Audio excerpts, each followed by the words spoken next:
You guys would not believe the past 12 days I have gone through. Hey guys, Taylor here.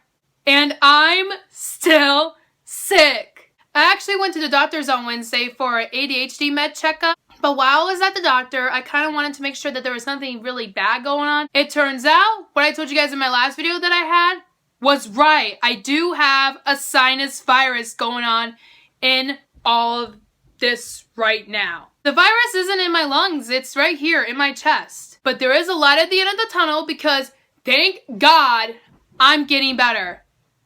I've been resting in bed all day for the past 12 days, doing nothing but watching The Nanny. Actually, scratch that. That's not actually a bad thing because I actually am a huge fan of The Nanny. It is one of my favorite 90s sitcoms, and honestly, I could sit and watch The Nanny all day. So that was like a little bit of paradise. But what separates it from paradise is that I've been hacking my head off and I've been coughing up and blowing out really disgusting type stuff that I don't even want to say on camera. I'm filming this video for two reasons. One, I'm sick and tired of staying in bed all day and I need to have something to do that is outside, sleeping, and staying completely still in bed. And the second reason is that I really felt like I needed to discuss this with you guys. Today, we're going to talk about the Grammy Awards. And we're not going to be discussing the Grammys from the normal person perspective. Oh no, we're not going to do that. We're going to talk about the Grammys from my perspective, the autism perspective. So if you guys haven't already known, which I'm pretty sure almost every single person in this nation pretty much knows about the Grammys were held on President's Day and it aired live on CBS. So I put on a dress and I had my hair up in a pretty little bun because this year I wanted to feel like I was actually there. I didn't want to just watch the Grammys in my PJs. I mean, I didn't feel like that would do it justice. I wanted to feel like I was actually there. So I'm sitting there watching the E! Network, watching the red carpet before the Grammys. I'm like, okay, yeah, that's cute, that's cute. Yeah, I like that. Girl, you slay that outfit. And then all of a sudden, I kid you not, Lady Gaga comes in dressed up like David Bowie. No! No! Listen, Lady Gaga, I know that was part of your little tribute package to David Bowie, but dressing up like him and trying to impersonate his voice on stage? No. And apparently I'm not the only one who thinks that because David Bowie's son actually agrees with this viewpoint at some level. Honestly, I can personally understand a lot of the viewpoints that he has. The technology part of it, you know, in the beginning where it's like all these different David Bowie makeups on her face, and then the 80s multicolored movie body thing. I will admit, that was pretty cool. That was like one of the coolest things I've ever seen in my life, next to Carrie Underwood's color-changing dress. Can we just talk about the performance that Stevie Wonder gave with Pentatonix? Oh my gosh! Pentatonix is one of my favorite a cappella groups of all time. I'm so glad my brother introduced me to them because they are simply amazing. No words. They are amazing. That performance was awesome. Okay, so now on to more performances, which explains some of my tweets. If you guys haven't followed me on Twitter yet, I went ahead and put a link down below in the description box so you guys can go ahead and follow me. Kendrick, you failed me, man. You failed me. So if you guys don't know, I have autism, which is something that I've clearly pointed out in most of my videos. And some of my triggers that send me into an oversensory meltdown include fire, flashing lights, yelling, crowds, and fast camera angles. Kendrick Lamar's performance almost sent me into an oversensory meltdown. Why? Listen, y'all, I get it. It's the Grammy Awards. They're supposed to be big, over-the-top, flashy performances. But Taylor Swift's performance did not almost send me into an oversensory meltdown. The Eagles' tribute performance didn't almost send me into an oversensory meltdown. Kendrick did almost send me into an oversensory meltdown.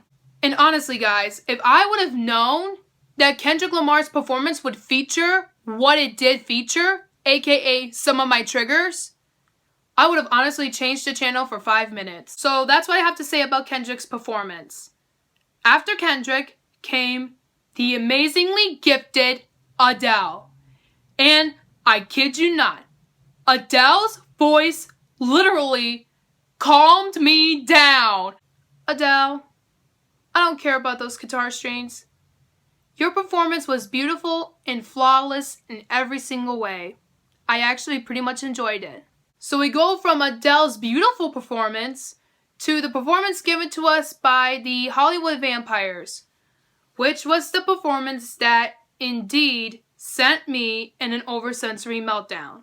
In their performance, they had flashing lights, they had yelling, they had loud rock music, and they have one of the things that I'm deathly afraid of: candles that are lit. For those of you who don't know me personally, I have a very high phobia and deathly fear of candles in any way, shape, or form. They scare me. I've been afraid of them since I can remember, which was my 2nd birthday, which is why I mainly stay out of rooms when there are candles lit, and why I don't do birthday cakes and I don't do birthday candles, and why I don't sing happy birthday.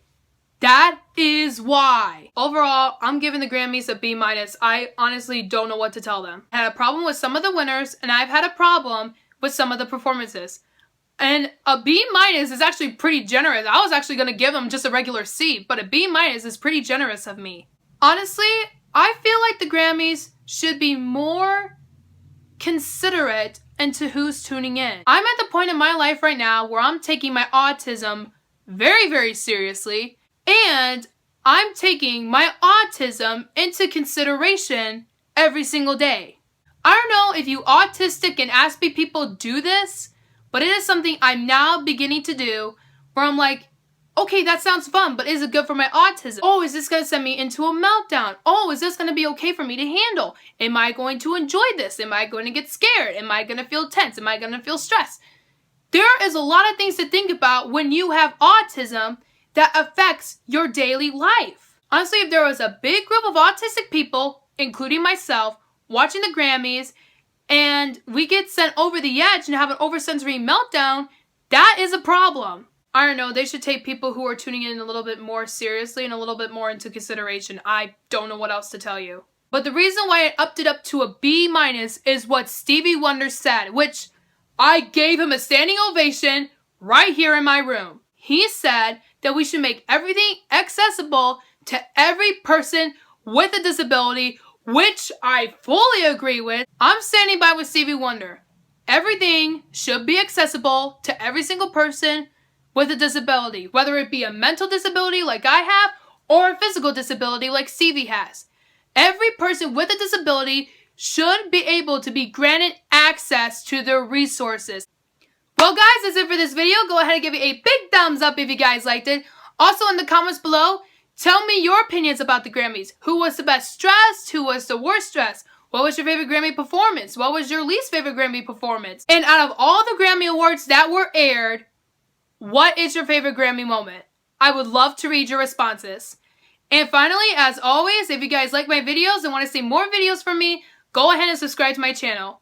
Well guys, that's it for now. Until next time, bye bye!